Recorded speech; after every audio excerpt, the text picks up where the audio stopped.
and welcome to Macros with Mythili, the ET Now show that takes a hard look at all the major macroeconomic issues and developments in India and overseas. This week, we're going to take a hard look at a significant recent development that's bound to have long-term implications. The Union Cabinet's approval of a GST, a Goods and Service Tax Council. In the composition of the GST Council, state finance ministers with the Union Finance Minister as chairman and Minister of State for Finance as deputy chairman and member is guaranteed to make decision-making difficult. The agenda before the council makes it almost impossible to reach agreement. Of course, the council has had only one meeting so far, so it's much too early to say. But even so, I'm not very optimistic, especially as far as the deadline is concerned. Why do I say that? Take a look at what the GST Council has been tasked with. It has to decide the standard rate, the tax rates on different items, decide which items and services should be exempted, the taxes and assessors to be subsumed within the goods and service tax, how the proceeds of the integrated GST on interstate transactions are to be apportioned between the states, place of supply rules, prepare a model bill, so on and so forth. And the government expects it to deliver on all this in the next 2 months. That is before the winter session of Parliament.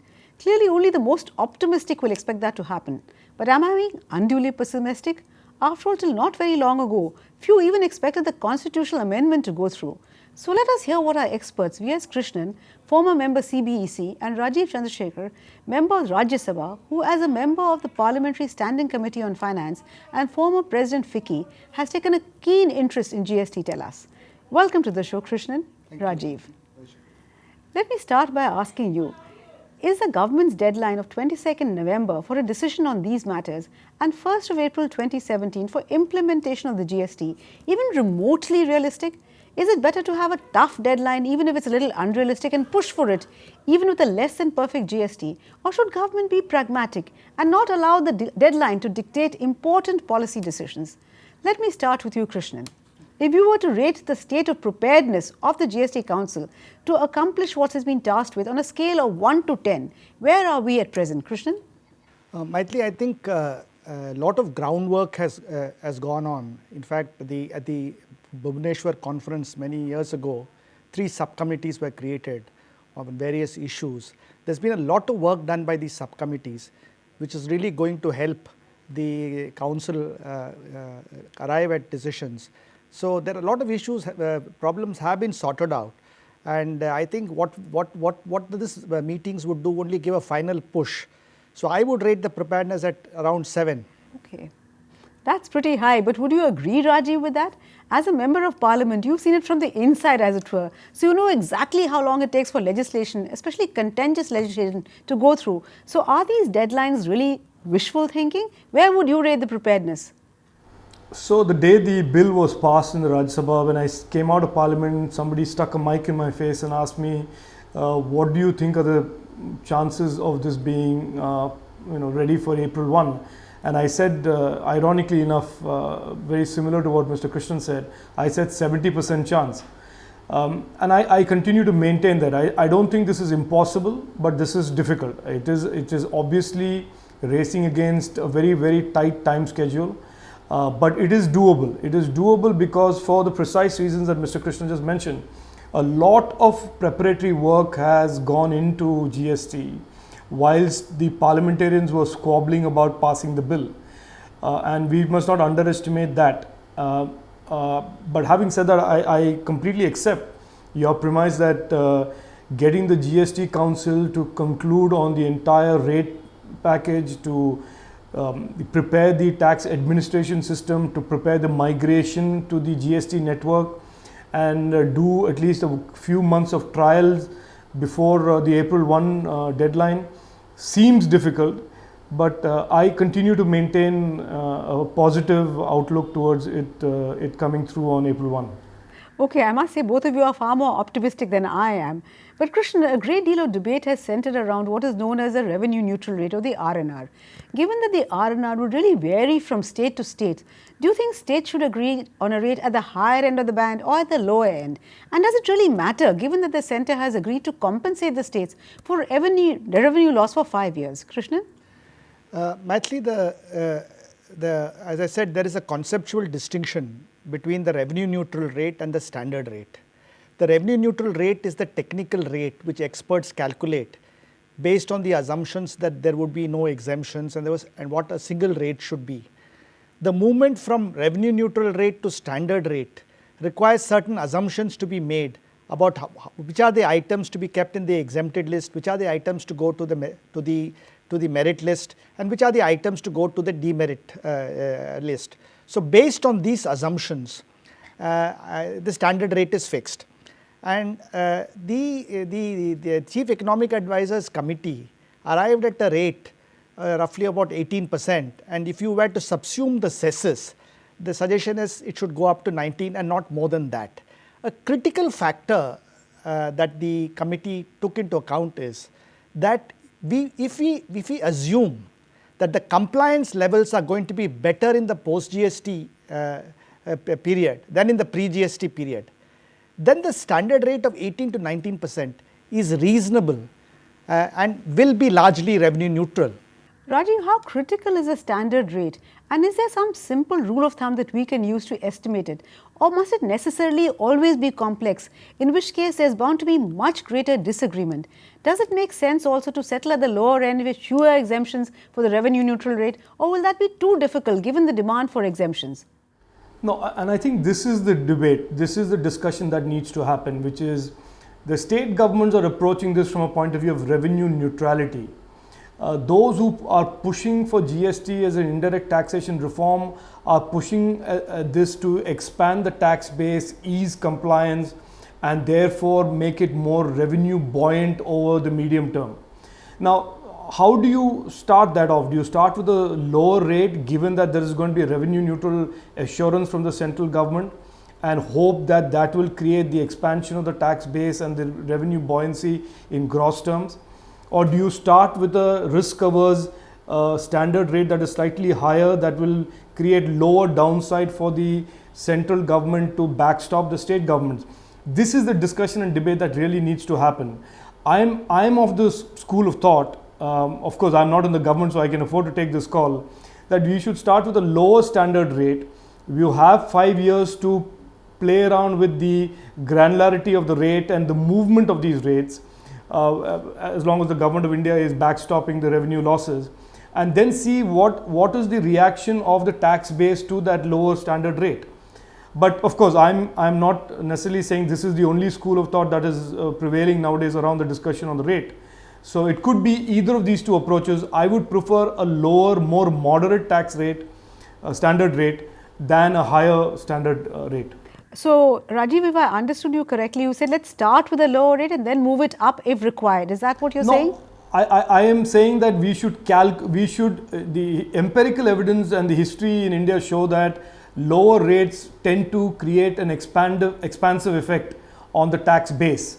Now, I'm not saying it should go all the way to 10%, I'm not saying it should go to 12%, but instead of putting it out there at 20% or 20% and 19%, is there a way we can pitch this at about 16-17% and then see what the response of that is for at least 1 or 2 years before we instead of saying starting with 19 and bringing it down to 16. Okay, so basically play it by the year. But Kirshnan, now that the factor of compensation has been accepted, what do you think the principle should be for arriving at the quantum of compensation?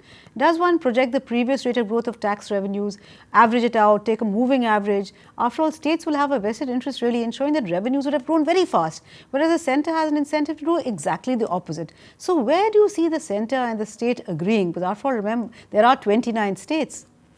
Mythili, I think the first thing is there will have to be a discussion on what is to be the base year to be selected. That's the first point, and I think discussions are going on. And I think the second point is the states have not really factored in the service tax collection in projecting revenues. Some of their revenue pessimism stems from not estimating the service tax gains. For example, Maharashtra is going to lose octroi revenue of about 15,000 crores. But it will be more than made up by the service tax revenues accruing to Maharashtra. The problem is there is not much data which can distribute the service tax collection from a state within the state based on the destination principle. So some calculations will have to be made. And the manufacturing states who are worried about revenue losses, if they factor in the gains because they are also service tax hubs, then I think the revenue picture will look far rosier for the states. Rajeev, Mr. Krishnan seems to be far more optimistic, as I said, than I. But would you agree that that is the best way of trying to arrive at the compensation? Or can you think of any other way? Will it be? Yeah, I'm going to have to disappoint you, Mythili, but I completely agree with Mr. Krishnan. I think there is a reality here, and as part of the select committee, this became very obvious to me. Lot of the modeling that we are doing is working on assumptions rather than quantitative data. The base on which we are using our analysis and analytics is really all over the place. So I really think that lot of these things will become only obvious after GST is launched. And the first 1 or 2 years sticking my neck out and predicting, will actually show the states that this is net positive to them rather than their concern and fear that it actually deprives revenues for them. So, but I have no way of quantitatively establishing that excepting a hunch and a intuition. And unfortunately, with the intuitions and hunches, it can go wrong and can go right. Well, absolutely. And in fact, both of you are certainly right as far as the VAT experience was concerned. But my skepticism really based on the fact that there you have two states, Tamil Nadu and Karnataka, fighting over the Kaveri waters. What happens when you put 29 states with very disparate interests, some producing states, some consuming states? What happens when you put them together? But we'll have to wait and see. Right now, it's time for us to slip into a very short break. But please do stay with us. We'll be back very soon.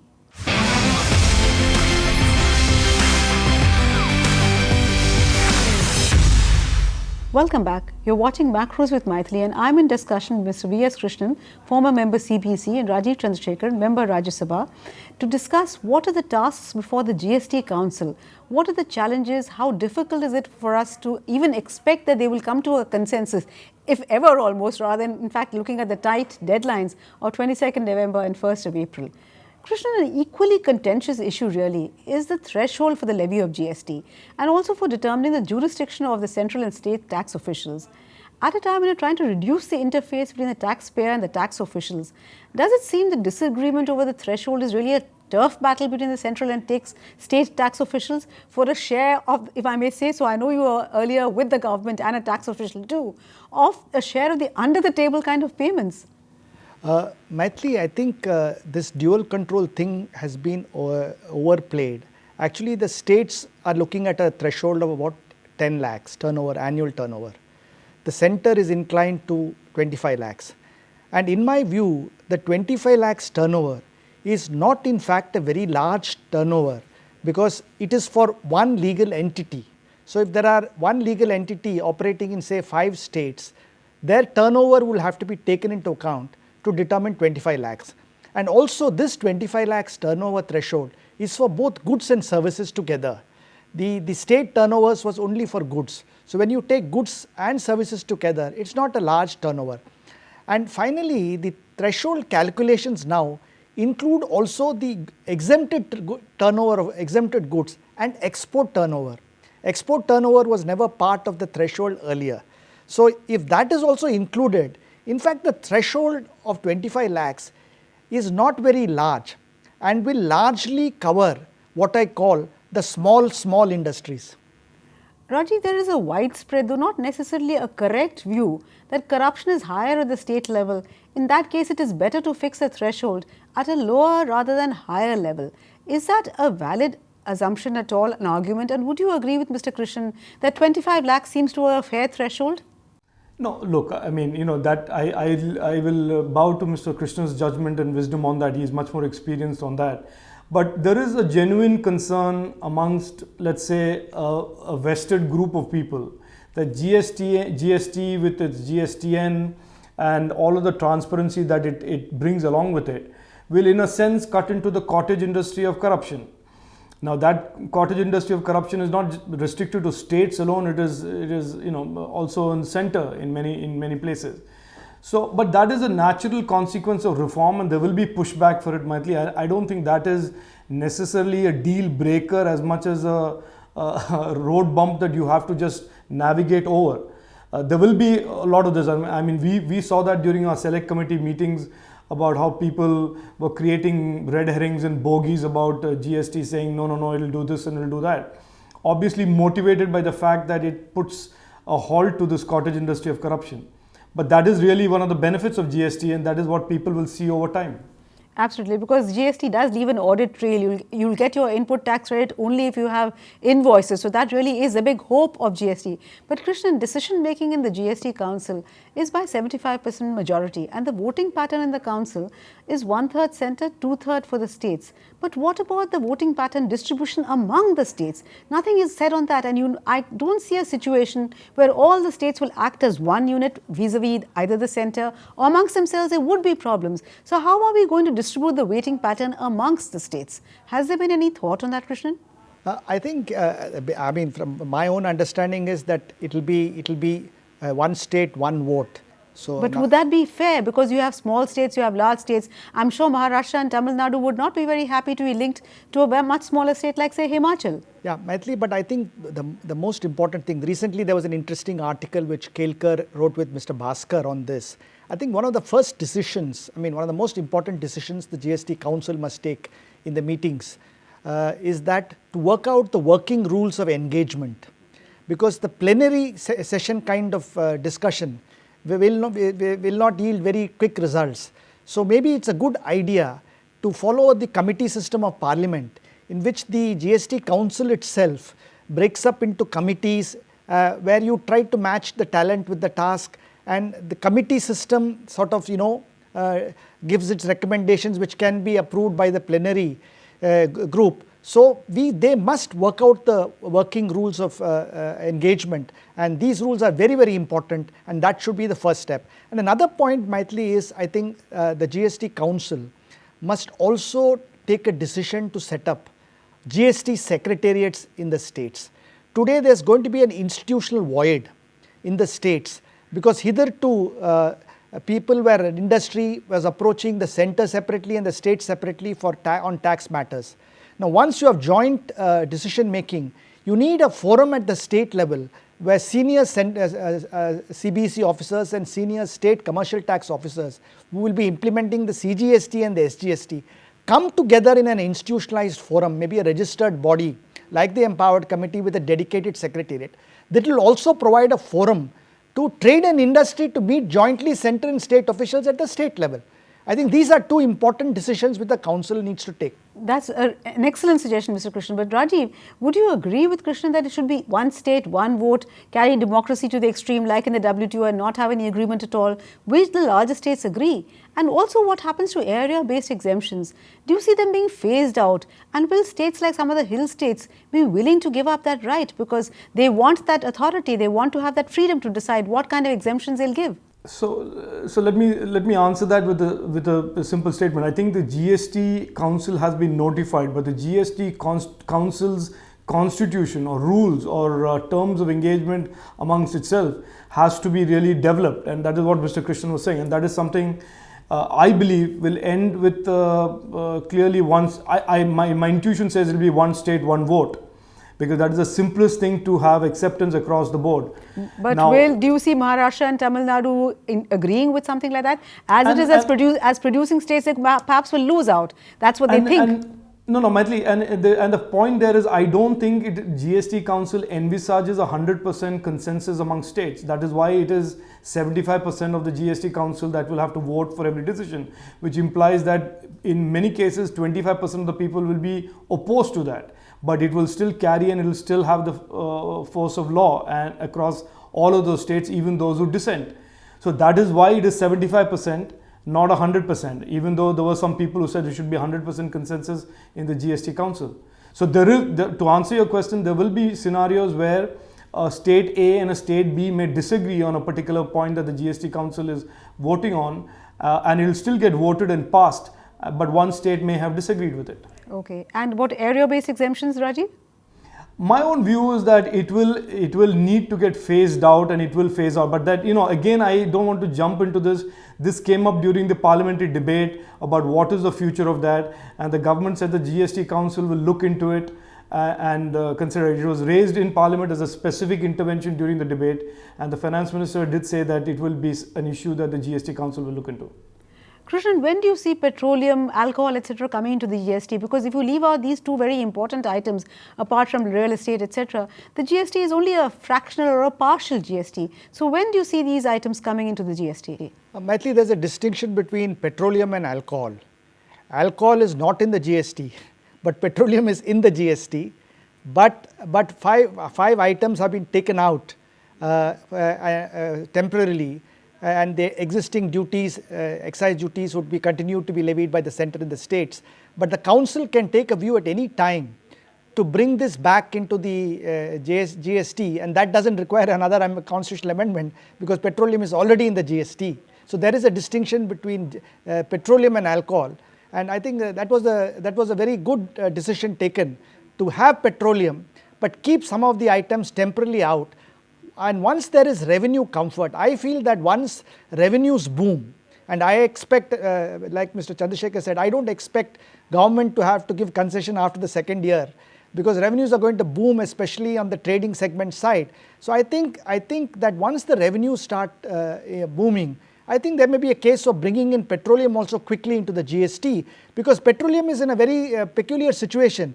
Their inputs are in the GST and their outputs are also in the GST. So GST products are in the middle, non-GST products are in the middle, which really hampers the credit and sits as a cost for the petroleum companies. It breaks the chain, actually. It breaks the chain. Absolutely. Rajeev, but place of supply rules, let me shift to place of supply rules, is a very important part of the GST regime. Do you see this becoming problematic, especially now that e-commerce is coming in such a big way? And it's very difficult to say in the case of e-commerce where exactly the goods and services are being supplied. Yeah, and I think exactly. This is again not a new subject. It came up multiple times, including during the debate. And there are many things about GST, the bill that has been passed, that we obviously are not.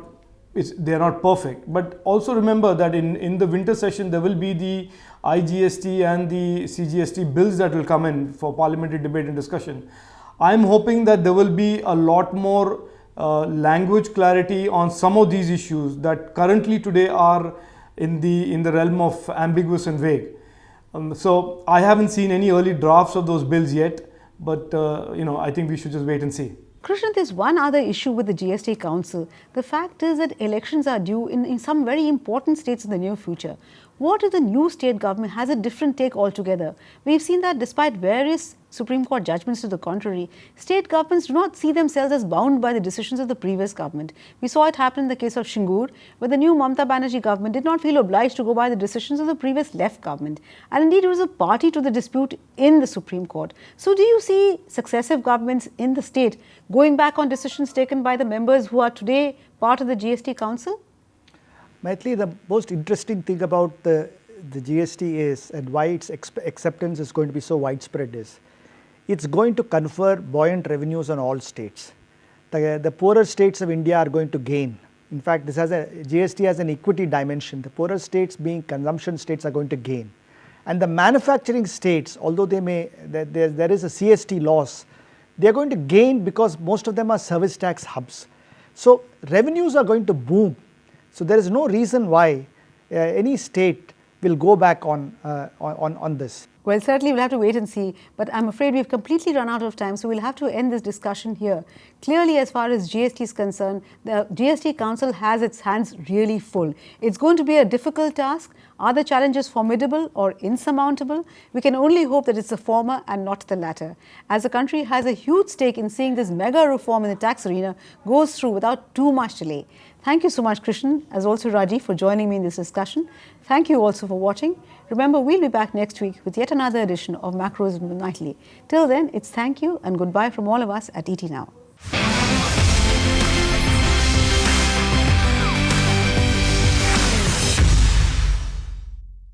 Find us on Facebook at facebook.com/ETNow and don't forget to click the like button. You can also follow us on Twitter at ETNowLive. To stay updated with all our programming, hit the subscribe button on our YouTube channel by logging on to youtube.com/user/ETNow.